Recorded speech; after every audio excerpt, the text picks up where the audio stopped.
Hey friends. I just had a lesson with Madeline. Truly something else. I'm finding myself just really grateful for that work. You know, I was saying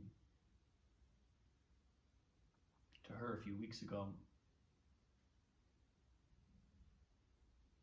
it feels like a missing chapter in my own musical development. I mean, I say missing chapter, it's like,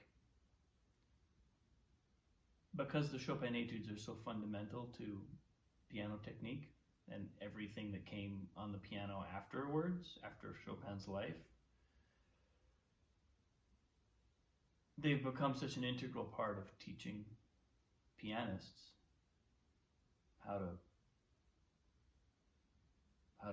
experience this instrument. And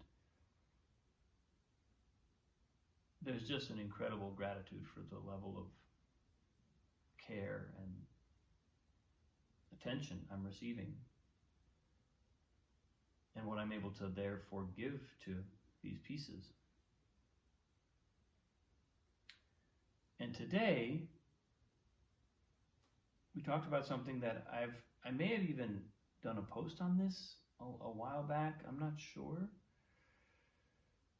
But there's something that she spoke about in playing legato runs. The piece I'm working on has these, it's called the cello etude. It has long, intricate, sometimes chromatic, but oftentimes sort of diminished harmonic minor scale passages, 30-second notes. They go relatively fast. They really need to speak, and they really need to they need to sound like string lines. They need to sound like a cello. And so we did an exercise where I listened to the decay of every note before playing the next one, and I realized, there's something about the piano where if we have the pedal down, we can play a note, and I can talk to you while that note decays. So in other words, the amount of control I have over the decay of that note is zero. Which is, if you imagine, it's quite different than a wind player that has to keep blowing air to sustain that note, or a string player who has to keep bowing the note in order to keep that note sustained. Pianists, we can have a cup of tea while that note sustains. And what that means is that we can become conditioned not to really pay that much attention to a note that's in decay, because it's in the past. It's happened. We're not doing anything with it. And so we sort of consider our job done after having depressed the key. But that's of course not true, because there's a relationship between this note and the next note I play, and the note after that, and the note after that.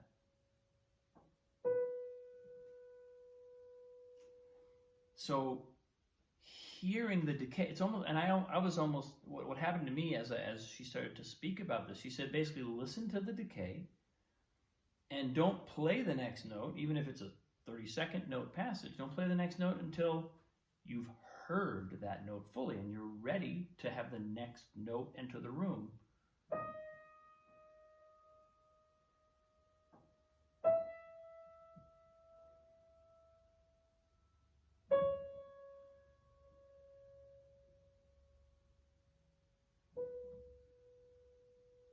And there's this incredible thing that happens. It's like a meditation. I mean, every note starts to sound like one of those bells at the beginning of a Buddhist meditation. It's vibrating. There's movement. there's change happening.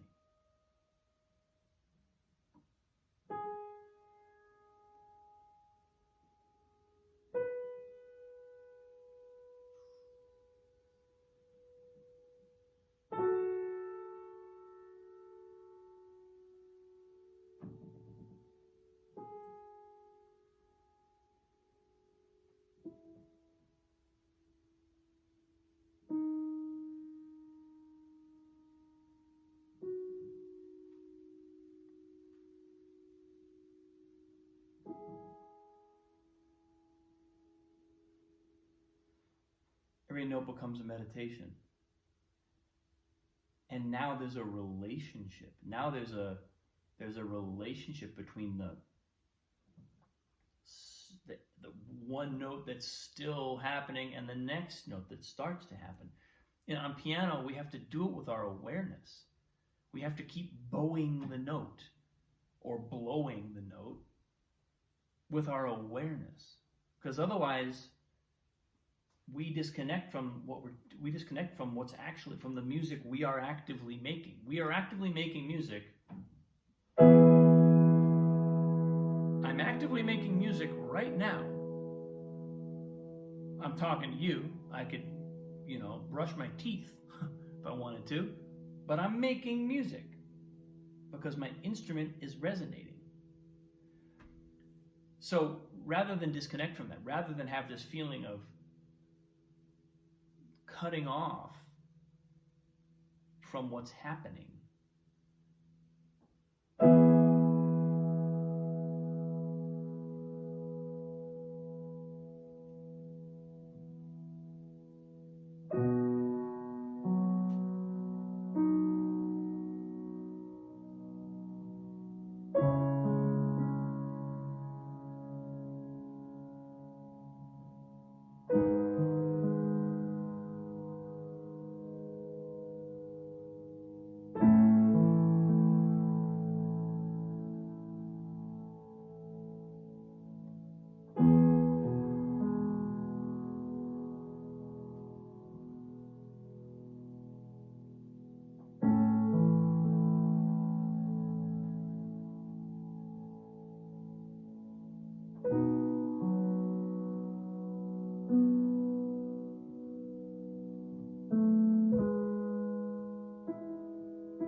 It's almost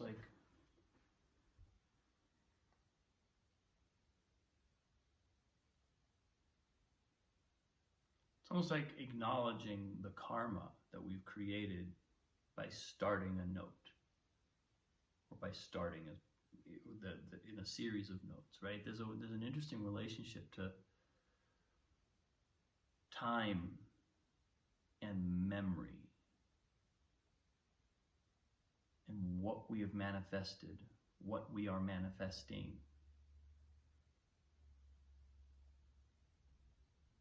That this kind of harkens to this being, this awareness of decay, the awareness of the decay.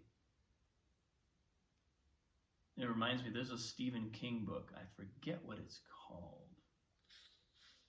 Probably not going to come up with the name. There's a Stephen King short story that's about these people who become trapped in a world where, a world that is, it's not so much the past, but it's an empty world that life has passed through.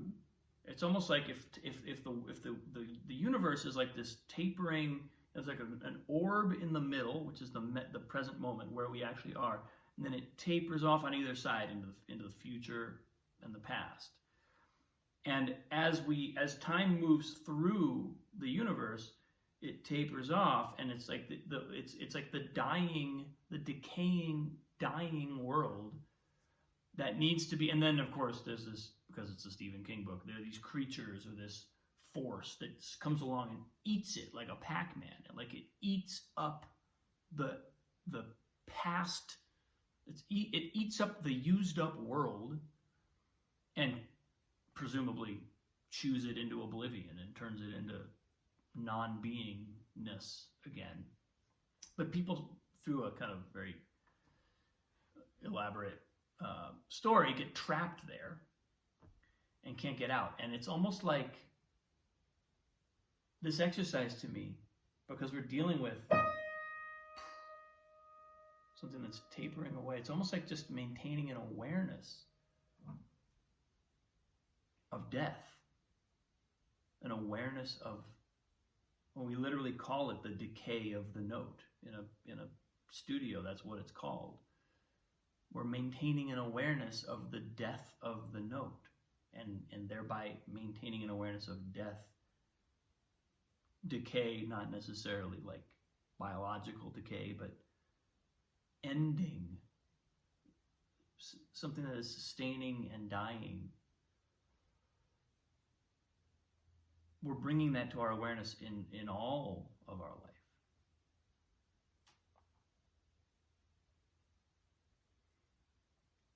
But the amazing thing is, it's what animates life.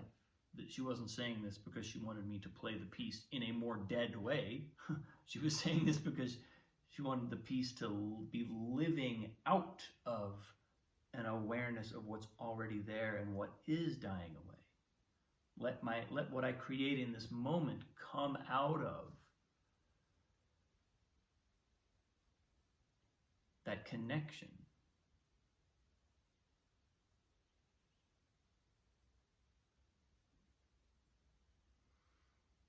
It's a powerful thing.